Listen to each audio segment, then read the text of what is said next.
Nothing will beat this. This is what I love. Welcome to Island Influencers, where we share stories of successful business owners, experienced professionals, entrepreneurs, and community leaders based or with influence in the Isle of Man. This podcast is brought to you by Thornton Chartered Financial Planners, because great financial planning has the power to change your life. Now here's your host, Sharon Sutton. Axe throwing is taking the world by storm and has been brought right to the heart of the Isle of Man by this week's Island Influencer, Sean Moffatt. Before axe throwing, Sean was senior management at Barclays Wealth Management and was at Lloyds Bank in various roles before that. So why an axe throwing business? Well, listen to this week's episode with Sean Moffatt to find out. Here's episode 73 of Island Influencers. Welcome to this week's Island Influencers podcast. A guest this week. I am so thrilled to be actually in the throwing cave itself with owner of Mad Jacks, Sean Moffatt. Hello. Welcome to the program. Hello. Thanks so much. Eventually. Yes, I know. There. How many times have we tried to arrange this? You're a busy man. A lot. So, probably timekeeping really is more of an issue than being busy, as my partner would tell you. Oh, right. I put it down to running a successful business. So here we are. Thank you so much for agreeing to come on Island Influencers. And the way these things are normally structured is I'd just like to find out for our listeners and for me too, of course, where your story started and the journey that you've been through. I want to hear what that journey was and how we've got to being here today. So over to you, Sean. Awesome. So I'm born and bred in the Isle of Man, really. My mother's side of the family is from Northern Ireland and my father's side's from Dublin. My dad was actually born here, but they kind of moved away and moved back during the heyday of tourism, where my parents worked in various hotels and they worked in the White City and ran hotels and then ran, just stuff like that. And then my dad got into the construction game and they stayed here just the prospects in Dublin in the Republic of Ireland wasn't very good, and Northern Ireland probably wasn't the nicest place to live in either, so they decided to settle here. One of the biggest things of the Isle of Man still today, I know it has its issues, but it's very safe. It's very good to bring a family up, so they decided to stay here. I went to St. Mary's School, which I still have very fond memories about, and then I went on to Ballacomine High School, where I was a bit of a retrobate, let's just say. I was never malicious, but I just didn't know what I loved or enjoyed. I didn't understand why I had to learn certain things if I didn't get a kick from it. So that was my challenge in school. But I eventually, funny enough, actually, where the banks and the professional side, financial advisors, that sort of come into school and teach kids how to use work finances and stuff. And they did a very simple exercise actually for me, which identified the fact that if I don't educate myself, I can't earn the money I want. So a very simple exercise where they said, what car do you want? What house do you want? What holidays do you want? And then they kind of quickly calculated how much I'd need to earn a year. And then they kind of give me the professions that I would need to be. And I went, because I went from like an E failing student over a couple of years to just getting the C's and B's. And then I went on to A level and got B's and C's and an A. So a massive. Yeah. Do you remember who that was who came in and? I don't. To this day, I can't remember. It was someone from a bank. To this day, I wish I knew, because I would love to shake his hand and buy him a pint. Yeah. In my place now. Down here, and be like, you literally switched the flip in my brain. Yeah. Because I am massively money motivated, and that comes from, I think, probably not having lots of money growing up. Yeah. I think I understand the not having the money. Yeah. I wasn't poor. Don't get me wrong. I was a massively loving family, but I understand the value of financial stability. Yes. I really understand the value of that, and what financial stability creates is opportunities. And I seen that with a lot of my friends got those opportunities, and because of that, but maybe didn't get the same love I got, right? So there's the toss up. So so it was one of those. But I did my A levels. Ballacomine High School, by the way, the best. Like, it was, the teachers there were like so good to me. Like, helped me from day one when I was being an idiot right through to when I was doing well. Understood how to flex around my attitude and what I wanted and what motivates me. Honestly, it's an incredible school, and it still is, because my sister went through that and is now at uni. She's doing really well. So massive thanks to them. They got me the grades to be able to go and go to uni, but I didn't even know how to use a washing machine. I'm not going to lie. So, and I'm a mummy's boy, massively, still am.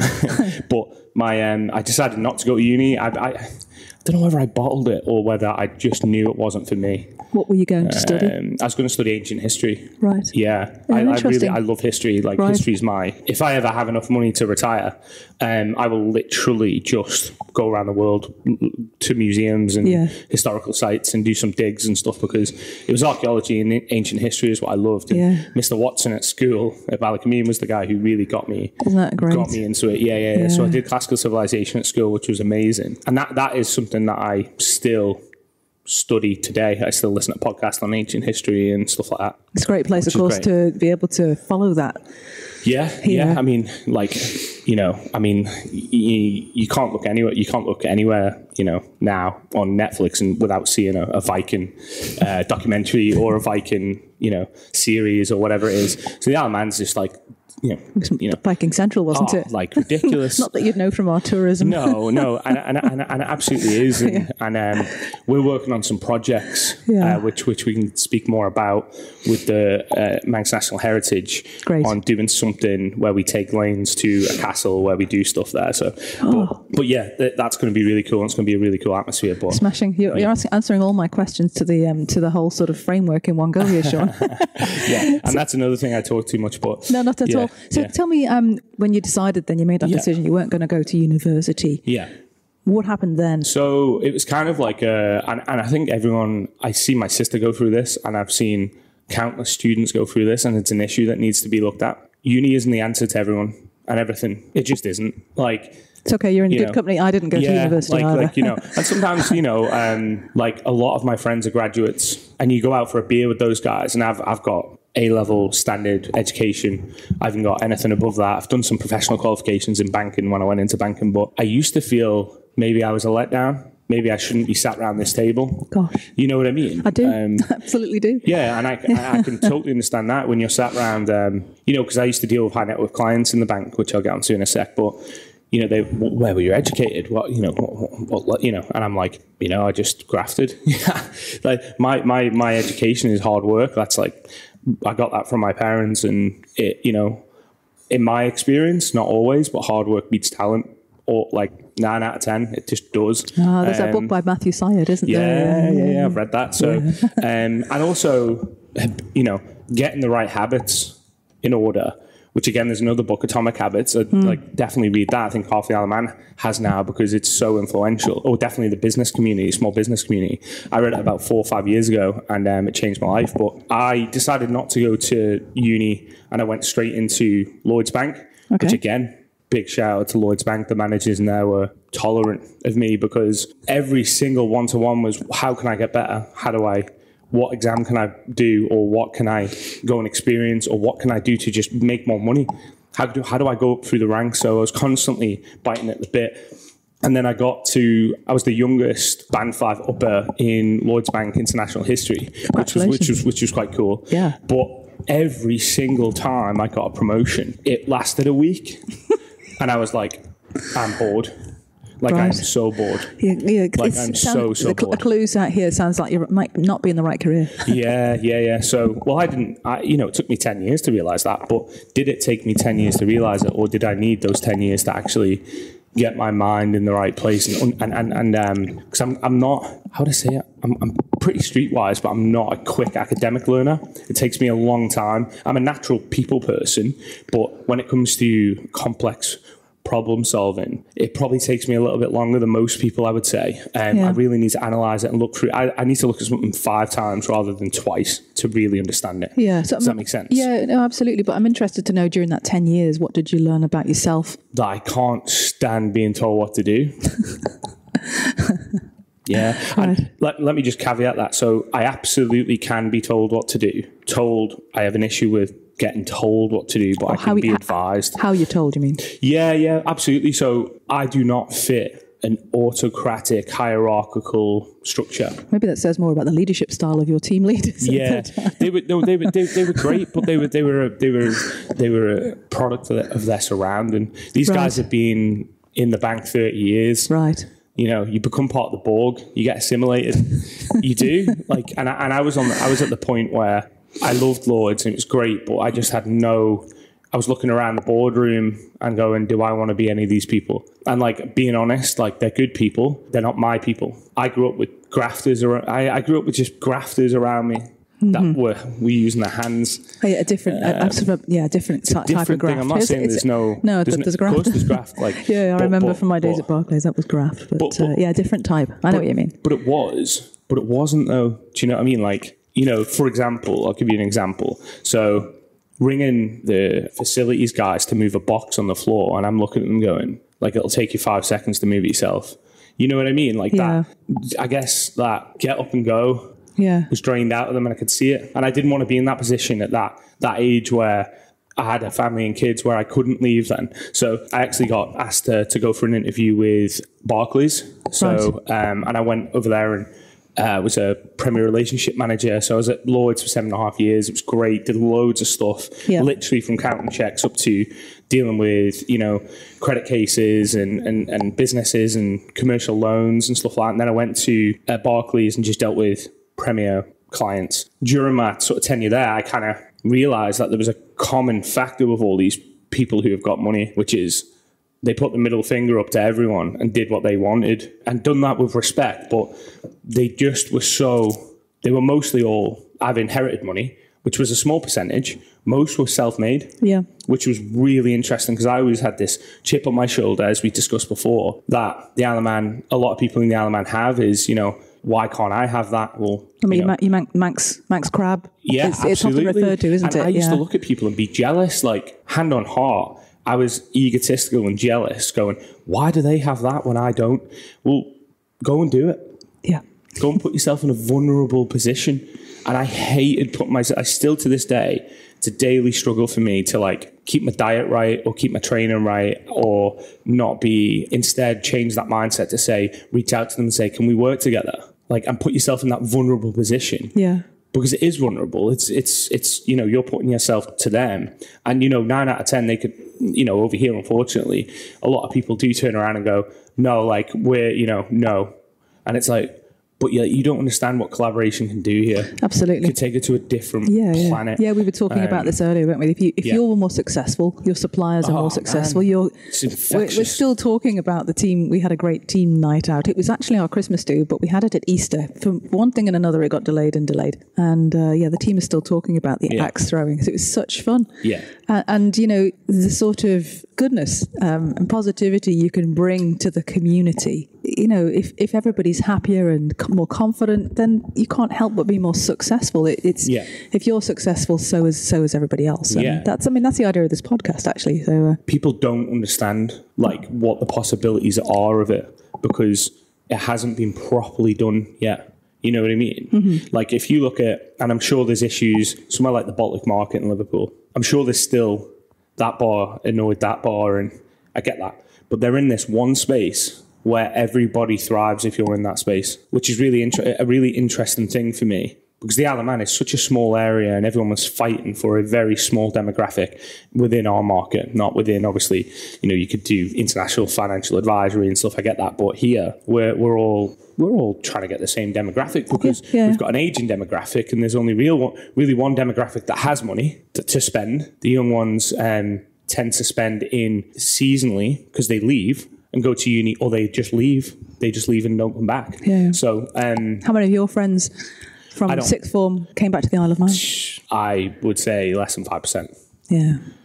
My two best friends, I've got a really good friend, Lee Cowley. Shout out to Lee, Cutting Ink. He owns his own business, a barber shop, and with Gemma, who does the Gemma and another Lee who do tattooing. Really good guy. I've got another really good friend, a couple of good friends here, but my two best friends live in Dubai. Right. And they're in the finance side of stuff. One's an FD, one's head of a life insurance or wealth company. And they're in Dubai and they will never come back. And they are prime, you know, candidate, government agenda type people who would want to, because they'd never come back. And they come here, you know, and they love it here. But realistically, you know, I've never been to Dubai, but my partner has. And you know, she says it's just out of this world. It's just just out of this world. And I'm not saying that this, that's Dubai, right? It's a dictatorship almost, but I think it pretty much is. But it's so no mad jacks throwing in Dubai. There's a possibility. There is. My friends out there. Why not? They've been there now nearly 10 years. They've got good connections and stuff. So honestly, why not? Like, genuinely, I don't put anything off the table these days. No. So just going back, because I went on a tangent a bit there, but didn't go to uni. Went into the bank. Went to Lloyds. It was great. Then I went to Barclays, and I seen this correlation of customers who kept telling me their background. So you'd have to do a full review, right? Financial advice. Yeah, full review, understanding their background, their trajectories, their source of wealth, and going, oh, like you actually just grafted. You started with that much, and you now are worth this much. Nothing. Pretty much. Yeah. And you know what? Most people, that's the crazy thing. Or like they got like a 10 grand inheritance off an old auntie that they never knew, and then they just went, bugger it, let's go for it. Yeah. And I went through a massive change at that point, near that point in my life, where I had a massive change in my family life, with an ex-partner, and I moved out, and I just thought, it's now or never. So I just kind of start thinking, what do I like? Not even what the market needs. What do I like? So, I like hiking. I love sports. I'm very competitive. I love sports. I played rugby all my life. I played football all my life. But none of those things, again, even though I played at a decently high level on most of the things I did, I wasn't amazing. I was just like average, but I was always consistent when I played. Nothing ever quenched my thirst. I was always wanting more. And it has caused issues with friendships and partners and stuff, because they get, are you ever going to be happy? And I'm like, I never understood what was missing. And until I opened this, and I went, oh my God. I should have been self-employed my whole life. Mm-hmm. Well, that's but I didn't know. How would you get there? Nobody knows, I suppose, they need to be self-employed, really. But, we're all on a journey for a reason, and there's a word, isn't there, serendipity, and the things that we learn and the people that we meet, they're the cause of where we are today. Yeah. And I just took a punt, done my market research, obviously. And I wanted to originally build a bar, but, crawl before you can walk and run and whatever. And this whole thing was built off the back of just an idea. And then I got my cousin in, who's an amazing brand designer, Paul from Studio Beast, insane. And then I spoke to Darren at Craft Applied, and just incredible people who have shaped my business, who have helped me enable. Are they on the island, these people? Oh, yeah. And they're London level here, yes, it is. It's incredible. Yeah, some of the people here are just, you got diamonds. I'm working with Dylan Healy. He's doing some animated videos for me.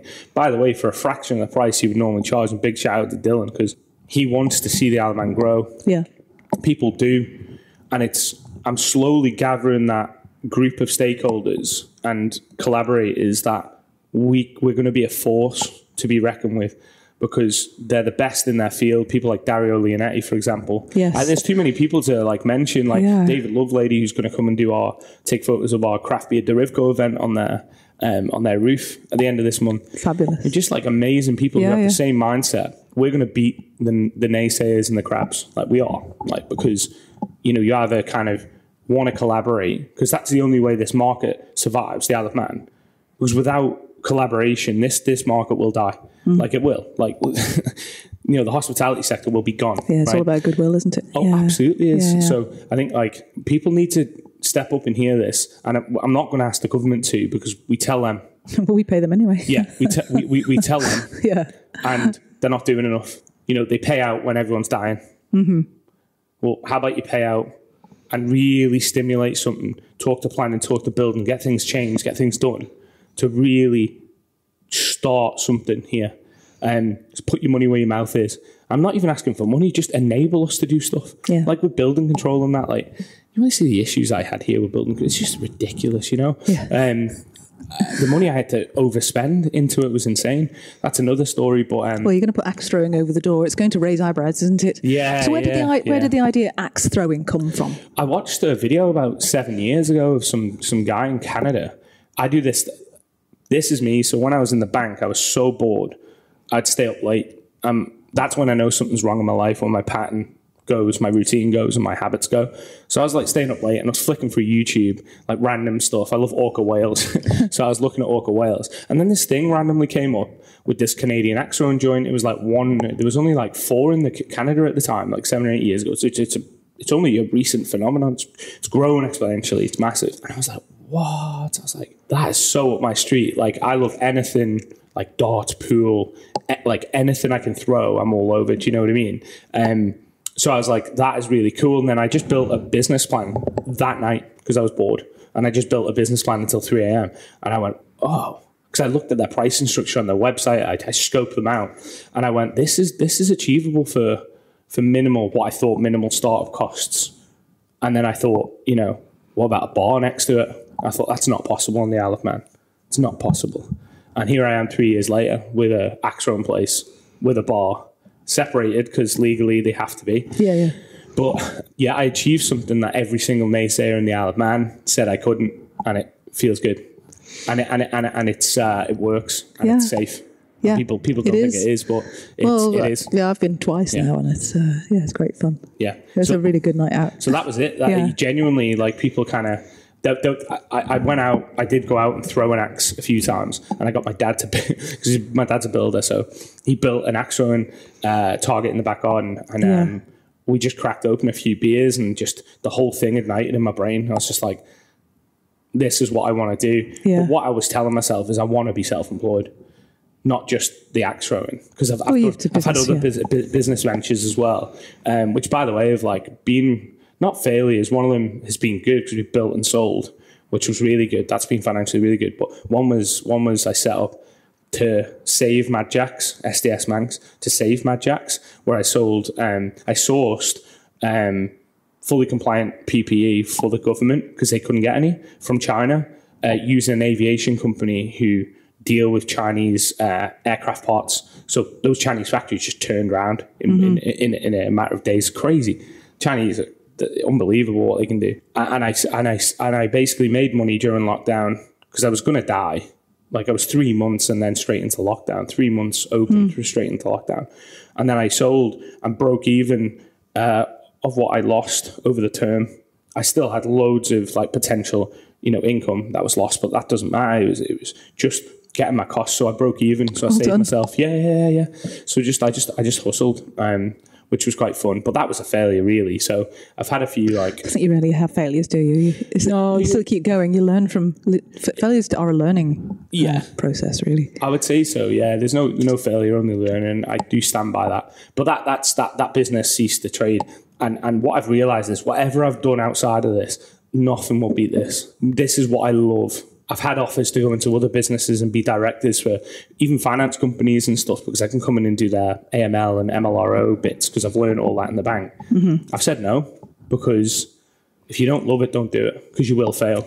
Those horrible mornings where you're knackered, the only thing that gets you out of bed is the love.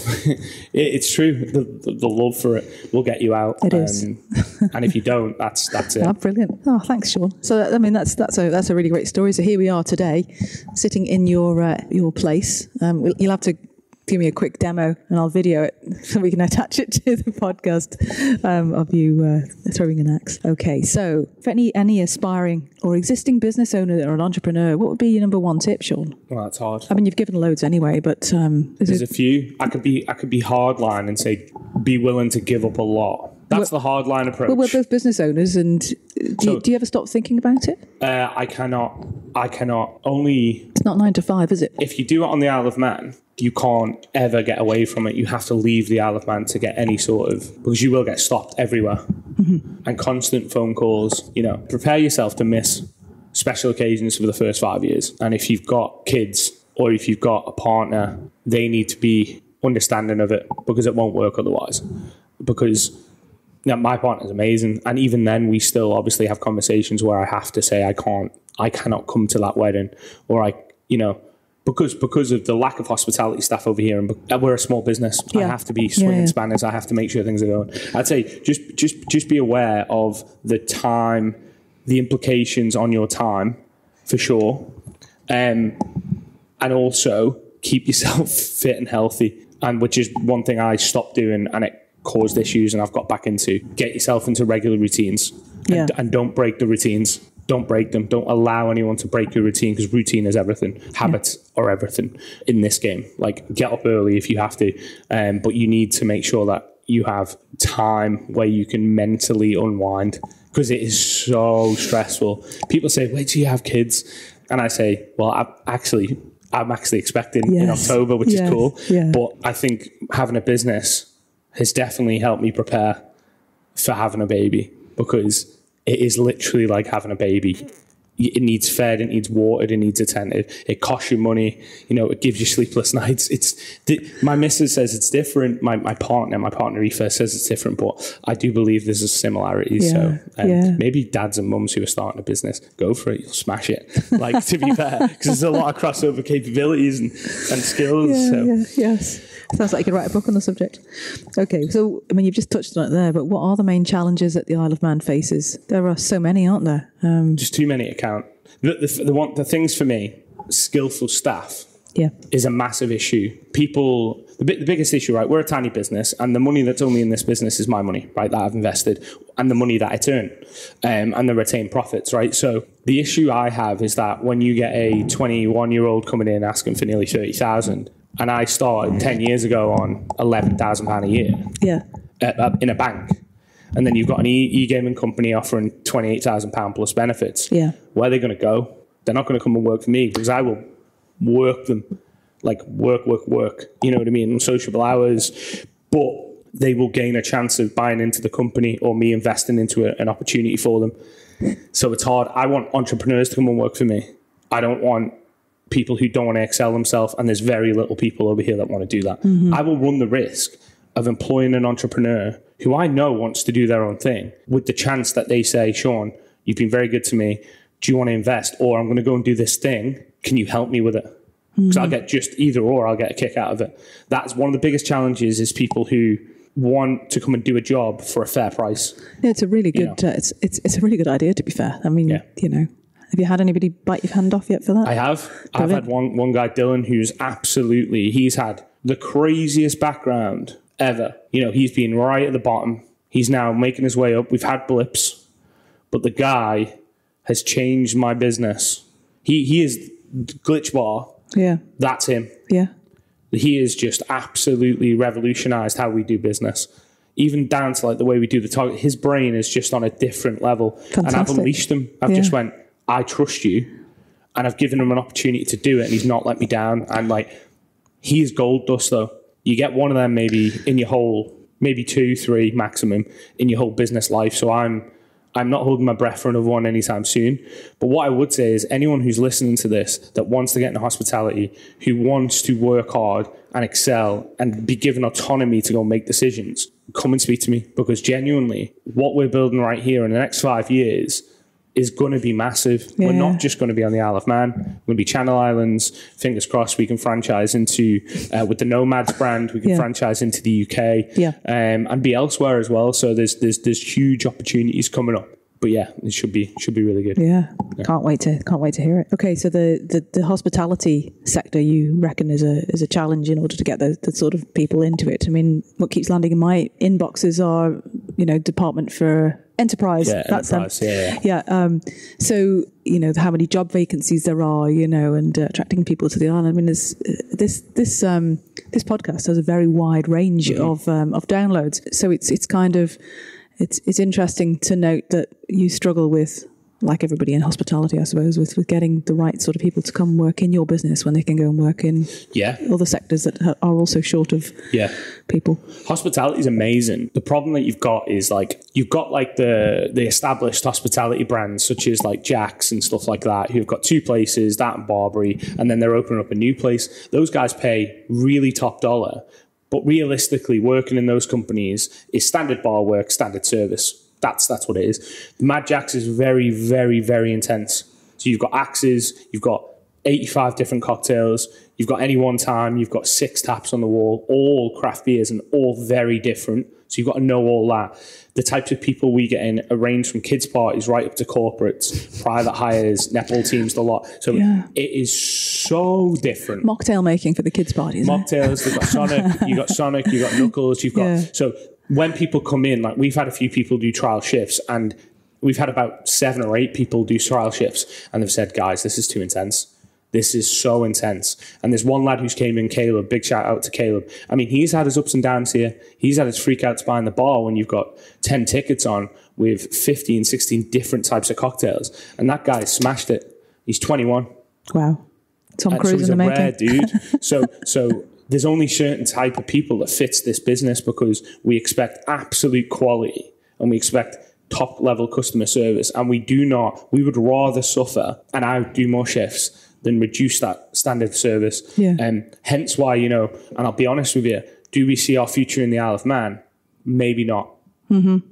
We're looking at Jersey, and we're looking at the UK. We're looking at maybe sort of like Malta, places like that. International jurisdictions that have a heavy population of people who want a better climate as well as a big one. Because we suffer over here because of that, because we would love to do stuff outside, more stuff outside. We see our future in not really scaling this again too much here, but we're going to offer the external, so we can come to your house and do a craft beer bar, cocktail bar, all that. Bring the lanes, as you'll see at Bushy's and the Craig this year.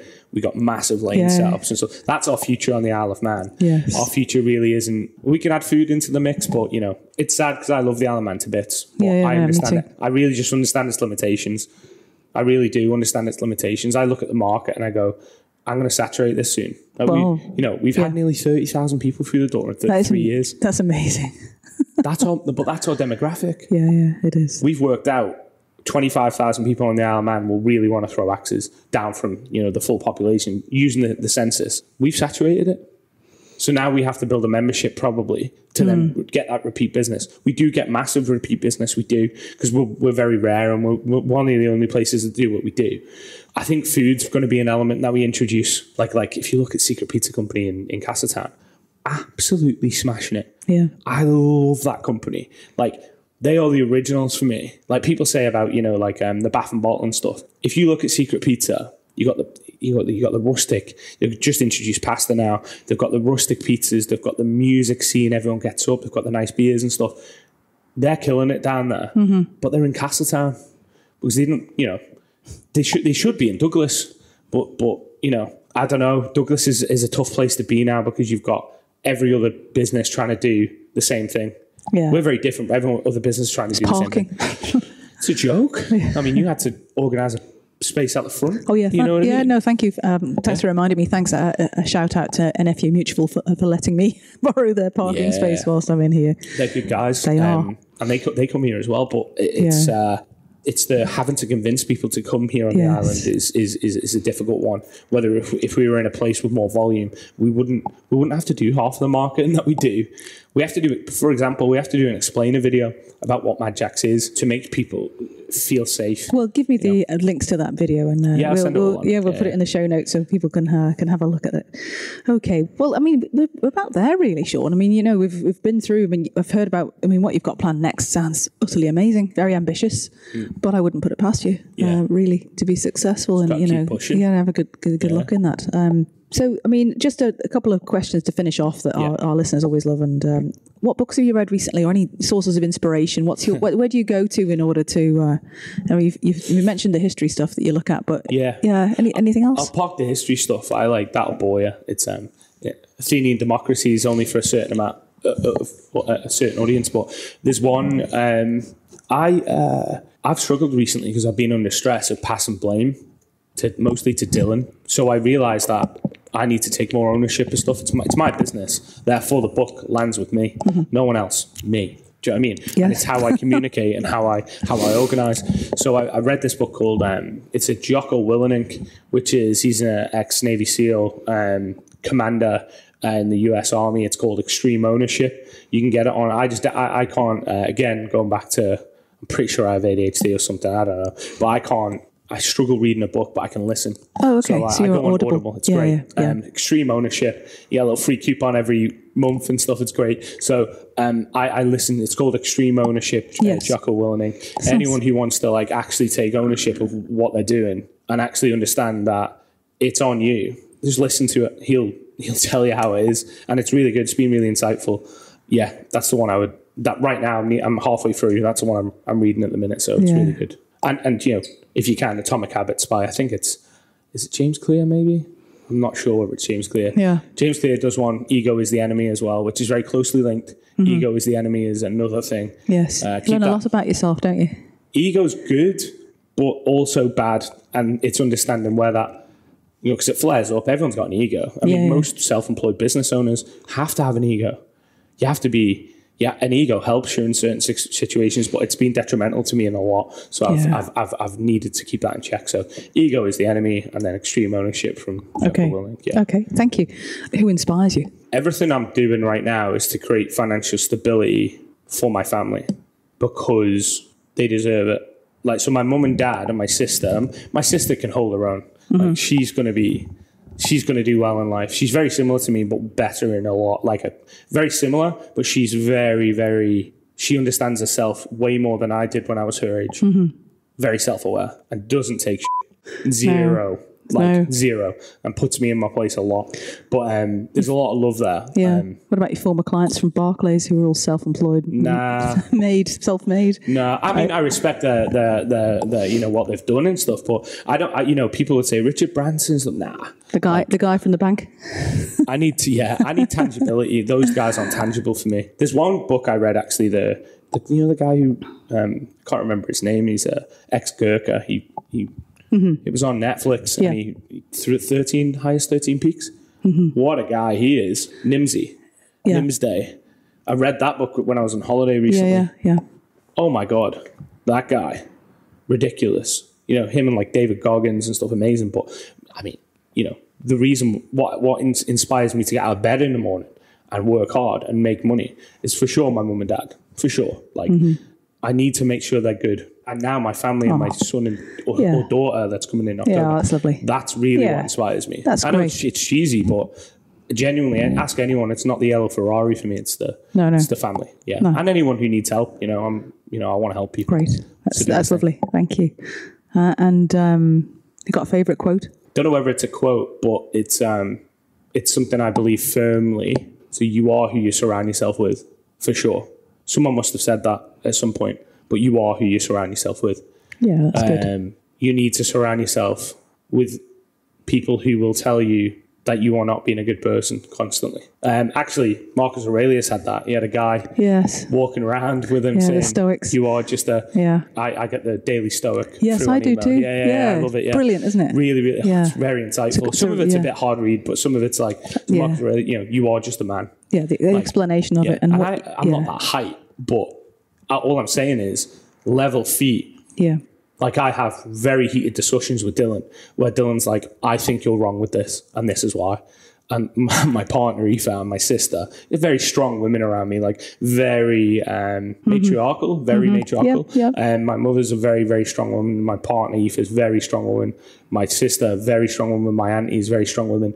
Very matriarchal family. My dad is a very strong man, but, you know, I think I've been influenced more by my mother, and I definitely have that maternal or paternal instinct, as me being a male, paternal instinct of looking after people and doing the right thing. But I've made so many mistakes in my life, but I've found since I've had a business, I've for sure been a better person. Yeah. Because you just get stuff, you just understand a lot more when you have to deal with a lot more issues. But yeah, for sure, you are who you surround yourself with, and I surround myself with, now, it's taken me a couple of years of getting rid of some bad apples out of my life. And cutting that thin and knowing who wants to actually be around you to improve. Oh. You are who you surround yourself with, for sure. Good. Thank you.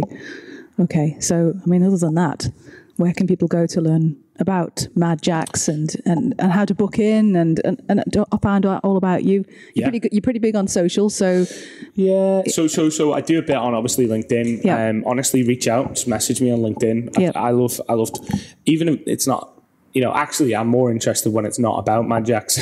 So I'd love to just talk about whatever you think you want to do, side hustle, or you want to start a business. Can we collaborate? You know, I'm interested in collaborating with food vans and, you know, bars, and can we help you with your cocktail list? Can we help you with your marquee pop-up events? And go to me directly, or go on our socials, Facebook, Instagram, whatever. Email us. Website is a big one. That's very, very good, from Darren, legend. And then also pop in. Yeah. You know, we're open on the weekends and stuff, leading up to TT.